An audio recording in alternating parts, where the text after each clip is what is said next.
Bonjour à tous, salut les amis, j'espère que vous allez bien aujourd'hui.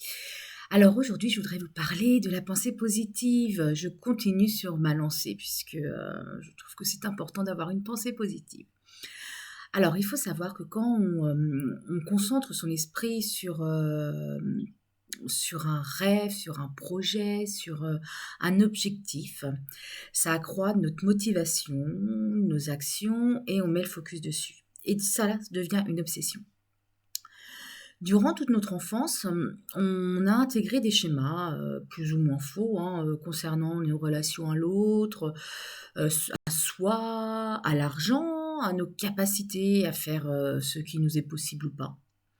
C'est ce que nous appelons, des fausses croyances ou des croyances, limitantes et qui dirigent un peu, nos actions, nos choix et surtout, nos réussites. Par exemple, si je me dis, «Je suis une fille d'ouvrier, je ne peux pas espérer mieux». Alors, je resterai une fille d'ouvrier et donc j'aurai un salaire, et un emploi, en lien avec ce statut. Si par exemple j'ai intégré que je suis, une femme et que en fait dans mes croyances, la femme doit rester, à la maison, s'occuper des enfants, ne surtout pas gagner, au-dessus, de son mari, et ben je resterai à m'occuper des enfants, je resterai, à la maison et surtout je ferai en sorte de ne jamais dépasser mes revenus, par rapport à mon mari. Voilà, et en fait, toutes ces pensées, restrictives et négatives, je les ai, intégrées et je les ai, par fidélité envers mon éducation, envers mes parents, et ces schémas, je vais m'arranger pour qu'ils restent et qu'ils soient présents et qu'ils restent tels quels. Parce que si effectivement je commence à les casser, c'est comme si, je cassais ma relation avec mes parents, avec, ma famille, avec les traditions. Et ça, c'est assez compliqué puisqu'il faut les assumer après d'ailleurs. Et donc si je crée du négatif, et beh, forcément je vais avoir, du négatif. Voilà. Donc pour activer, la pensée positive, donc il faut réussir à se couper de ces schémas, de ces fausses croyances et s'ouvrir au champ des possibles. Alors vous allez me dire: «C'est beaucoup plus facile à dire qu'à faire». Alors oui, effectivement, je suis d'accord. Cela veut dire qu'à un moment donné, il va falloir mettre le point et le doigt dessus. Il va falloir que vous puissiez, reconnaître et identifier, cette croyance, ce schéma, que vous puissiez l'analyser, voir les émotions qu'il y a derrière, les réactions, les attitudes que vous allez avoir derrière et vous dire: «OK, qu'est-ce que j'en fais de tout ça?» Je crois ça. Je crois que pour, avoir de l'argent, il faut, travailler beaucoup. OK, moi mes parents m'ont aussi dit ça, hein, pour avoir de l'argent, si tu veux un bon salaire et ben, tu vas travailler pendant des heures et des heures. OK. Qu'est-ce que je fais avec ça? Donc je le note, effectivement, mais, est-ce que réellement, travailler des heures et des heures, ça m'apporte beaucoup d'argent? Alors j'ai travaillé des heures et des heures, j'ai cumulé des emplois, étant jeune, voilà, hein, j'ai cumulé 2, 3 emplois et à la fin du compte, alors effectivement, j'avais un peu plus d'argent, mais pour être honnête, j'en avais pas tant que ça, loin de là. Donc je m'épuisais et en fait, ça ne me donnait rien. Donc et en plus, alors ça me donnait rien financièrement, mais en plus, j'étais, disons-le, un peu con parce que j'étais fatiguée et que j'en voyais paître tout le monde. Donc voilà. Donc du coup, je dis: «Bah, attends, OK, travailler, je veux bien, mais bah, je préfère travailler moins et gagner plus». Donc c'est là où j'ai commencé effectivement à avoir un peu plus au niveau de mes études et voilà, donc j'ai changé un peu la donne. Et donc pour casser un peu ces croyances, pour casser un peu les pattes de ça, et ben il faut faire une critique objective.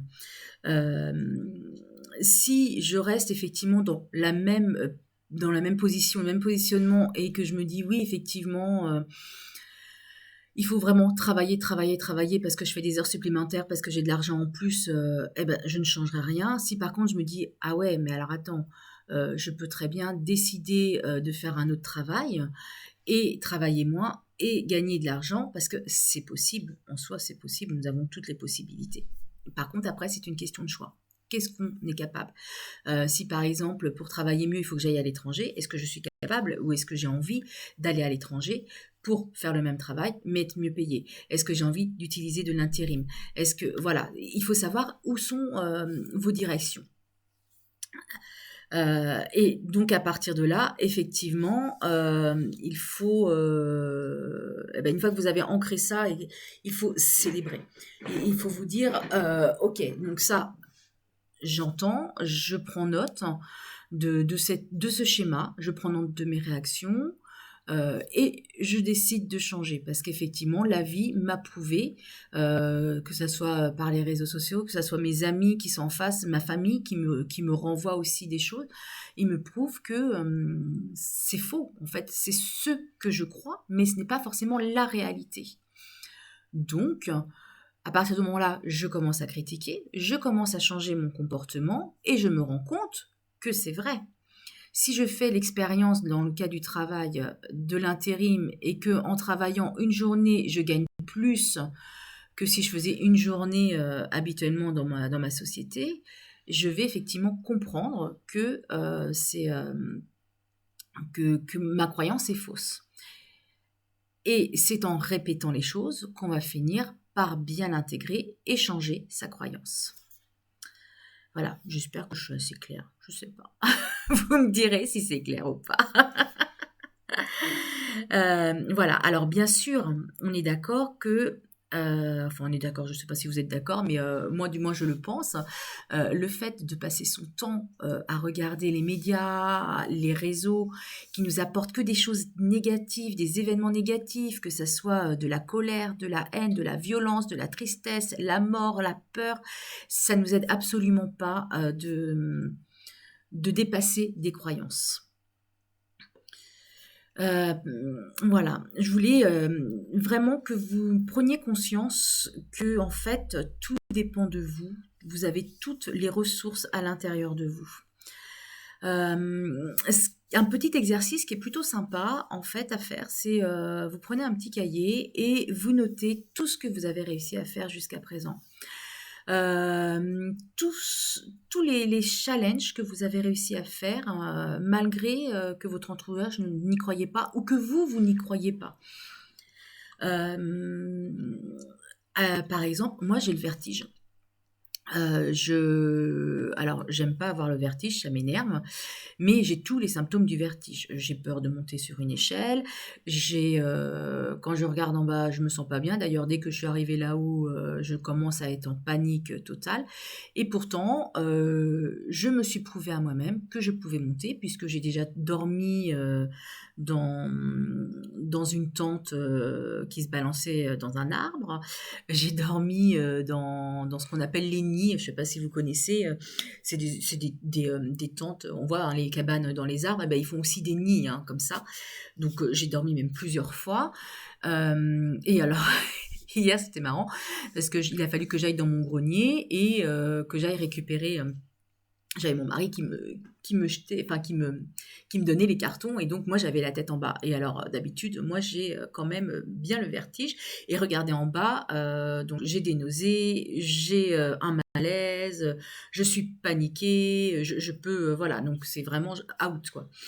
Et hier, à force de travailler sur ça, donc j'ai aidé mon mari effectivement à monter les cartons et j'étais dans le vide et je n'ai pas eu de peur. Et là, je me suis dit, waouh, super Aurore, t'as enfin réussi à vaincre ça et effectivement, t'as plus cette peur qui te paralyse.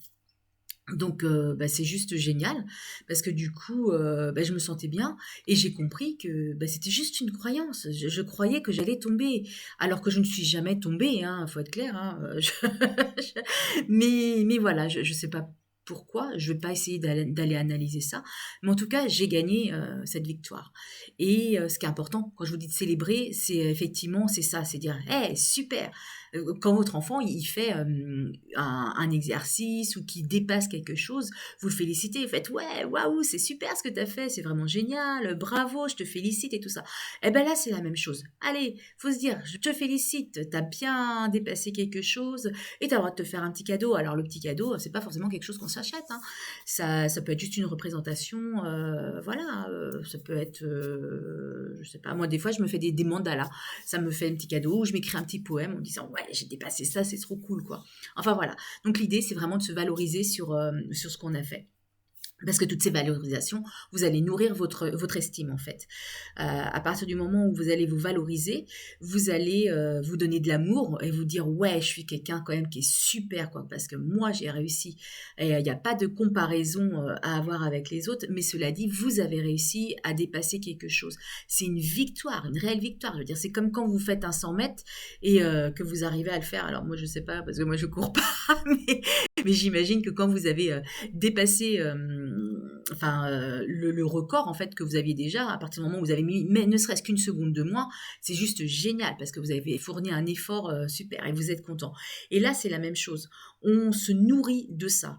Donc ça vient nourrir la confiance en vous, ça vient nourrir votre amour de vous et du coup, ça vient nourrir l'estime de vous. Et c'est hyper important parce que c'est ça qui va vous permettre de progresser et de dépasser d'autres peurs. Parce que si vous avez réussi à faire ça, vous êtes capable aussi de faire le reste. Voilà. Donc faites-vous confiance, valorisez vos réussites et puis voilà quoi, profitez. Alors après, essayez aussi de vous entourer des gens qui valorisent ce que vous faites. Si effectivement vous vous entourez que de gens qui sont dans les mêmes croyances que vous et qui vous disent, qui n'arrêtent pas effectivement de vous casser, ça sert à rien. Prenez les gens qui au contraire vous poussent et vous disent ouais, tu es capable de faire ça, tu es capable d'apprendre de nouvelles choses. Alors tu as 60 ans, tu en as 15, ça ne change rien, tu es capable. Euh, Tous les jours, on a la capacité de se dépasser, que ça soit physiquement, mentalement, psychologiquement. On a tous cette capacité-là. Après, c'est à nous de prendre cette décision de changer.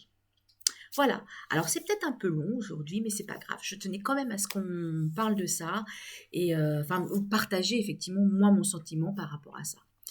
Voilà, eh ben écoutez, je vous invite à laisser des commentaires en dessous, à partager la vidéo, et puis dites-moi un peu quelles sont vos fausses croyances, dites-moi quelles sont autrement vos croyances positives. Moi, par exemple, ma super croyance positive, c'est la vie t'apporte toujours ce dont tu as besoin. Et moi, j'ai confiance en la vie et je sais qu'elle m'apporte toujours ce dont j'ai besoin.